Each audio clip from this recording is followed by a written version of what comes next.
নমস্কাৰ মৰমৰ ছাত্ৰ-ছাত্ৰীসকল মোৰ ইউটিউব চেনেলটোলৈ তোমালোক সকলোকে স্বাগতম জনাইছোঁ।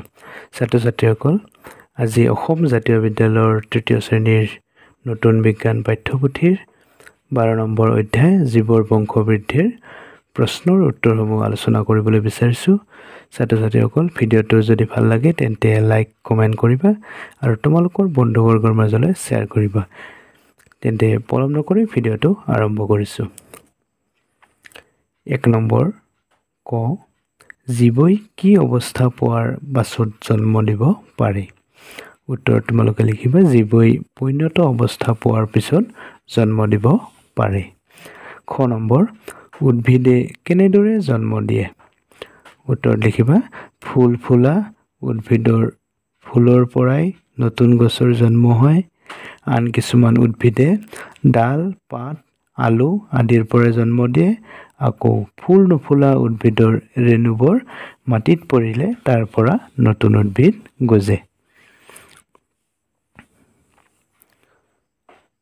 তাৰপিছত গ নম্বৰ প্ৰশ্ন ফুলৰ পৰা কি হয়? উত্তৰ ফুলৰ পৰা ফল হয়। ঘ নম্বৰ গুটি ক'ত থাকে? উত্তৰ ফুলৰ ভিতৰত গুটি থাকে। ঙ নম্বৰ ভ্ৰূণ কি? উত্তৰ ভ্ৰূণ হ'ল গুটিৰ ভিতৰত থকা এজোপা সৰু গছ।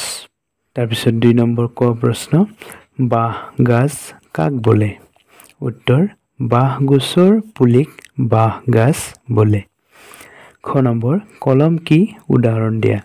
উত্তৰ কলম হ'ল উদ্ভিদৰ ডালৰ পৰা হোৱা গছ যেনে গোলাপ জবা নেমু টেঙা। তাৰপিছত 3 নম্বৰ ক কোনবোৰ প্ৰাণী ফুলৰ ওপৰত পৰেহি? উত্তৰ বৰল মৌমাখি পখিলা আদি প্ৰাণীবোৰ ফুলৰ ওপৰত পৰেহি। তাৰপিছত খ নম্বৰ মৌমাখিয়ে ফুলৰ পৰা কি পায়? উত্তৰ ফুলৰ ৰেণু। 4 নম্বৰ ক ফুল নুফুলা উদ্ভিদে কেনেদৰে জন্ম দিয়ে?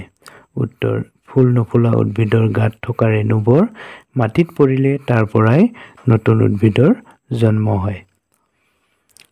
তাৰপিছত খ নম্বৰ প্ৰশ্ন ফুলৰ বাহিৰে আন কোনবোৰ অংশৰ পৰা নতুন উদ্ভিদ গজে? উত্তৰ ফুলৰ বাহিৰে ডাল পাত কাণ্ড আলু আদিৰ পৰা নতুন উদ্ভিদ গজে।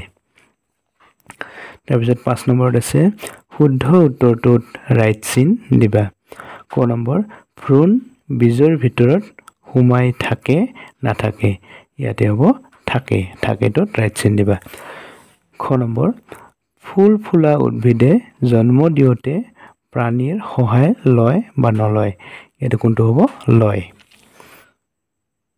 গ নম্বৰ সকলো প্ৰাণীয়ে কণী পাৰি পোৱালি দিয়ে নিদিয়ে? ইয়াতে নিদিয়ে হ'ব। ঘ নম্বৰ কণী পাৰি জন্ম দিয়া প্ৰাণীবোৰে পোৱালিক গাখীৰ খুৱাই নোখুৱায়? ইয়াতে নোখুৱাই হ'ব। তাৰপিছত 6 নম্বৰত আছে পাঠটোত থকা ইংৰাজী প্ৰতিশব্দসমূহৰ এখন তালিকা প্ৰস্তুত কৰা। এনেদৰে লিখিবা। প্ৰথমতে ৰিপ্ৰডাকশ্যন মানে বংশবৃদ্ধি, চিড মানে বীজ, এমব্ৰিঅ মানে ভ্ৰূণ, স্মেল মানে গোন্ধ, ষ্টেম কাটিং মানে কলম, ৰ'জ মানে গোলাপ, হেবিস্কাছ মানে জবা, চেপলিং মানে পুলি, বেম্বু চিডিং মানে বাঁহগাজ, এৰুম মানে কচু, পটেটো মানে আলু, ফাৰ্ণ মানে ঢেকীয়া, লেমন মানে নেমু টেঙা, অনিয়ন মানে পিঁয়াজ, গাৰ্লিক মানে নহৰু। ছাত্ৰ-ছাত্ৰীসকল এতিয়া কেইটামান মই অতিৰিক্ত প্ৰশ্ন উলিয়াইছোঁ। তোমালোকে এইকেইটাও বহীত ধুনীয়াকৈ লিখিবা। 1 নম্বৰত দিছোঁ পুৰঠ বা পৈণত অৱস্থা কাক বোলে? তোমালোকে উত্তৰত লিখিবা জীৱৰ ডেকা অৱস্থাক পুৰঠ বা পৈণত অৱস্থা বোলে। 2 নম্বৰ জীৱৰ বংশবৃদ্ধি কাক বোলে? জীৱৰ সংখ্যা বঢ়াকে জীৱৰ বংশবৃদ্ধি বোলে। 3 নম্বৰ গুটিৰ আন এটা নাম কি? উত্তৰ বীজ। 4 নম্বৰ গুটি ক'ত থাকে? উত্তৰ গুটি ফলৰ ভিতৰত থাকে। 5 নম্বৰ ভ্ৰূণ ক'ত থাকে? উত্তৰ গুটিৰ ভিতৰত। 6 নম্বৰ গুটি মাটিত ৰুলে কি হয়? উত্তৰ গুটি মাটিত ৰুলে গুটিৰ ভিতৰত থকা ভ্ৰূণটো ডাঙৰ হৈ গছপুলি হয়। 7 নম্বৰ পৰাগৰেণু কাক বোলে? উত্তৰ ফুলত কণিকাৰ দৰে থকা বস্তুবোৰক পৰাগৰেণু বোলে। 8 নম্বৰ ফুল ফুলা উদ্ভিদৰ কিহৰ পৰাই নতুন গছ হয়? উত্তৰ ফুলৰ পৰা। 9 নম্বৰ আলুৰ পৰা গজা দুবিধ উদ্ভিদৰ নাম লিখা। উত্তৰ আলু, কচু। 10 নম্বৰ কাণ্ডৰ পৰা গজা দুবিধ উদ্ভিদৰ নাম লিখা। উত্তৰ লিখিবা পিঁয়াজ, নহৰু। তাৰপিছত 10 নম্বৰ, এইটো 11 নম্বৰ হ'ব। এবিধ ফুল নুফুলা উদ্ভিদৰ নাম লিখা। ঢেকীয়া।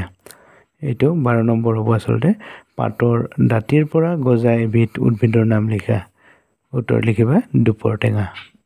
ছাত্ৰ ছাত্ৰীসকল, যিবোৰ বংশবৃদ্ধি পাঠৰ প্ৰশ্নৰ উত্তৰ ইমানখিনি আছিল।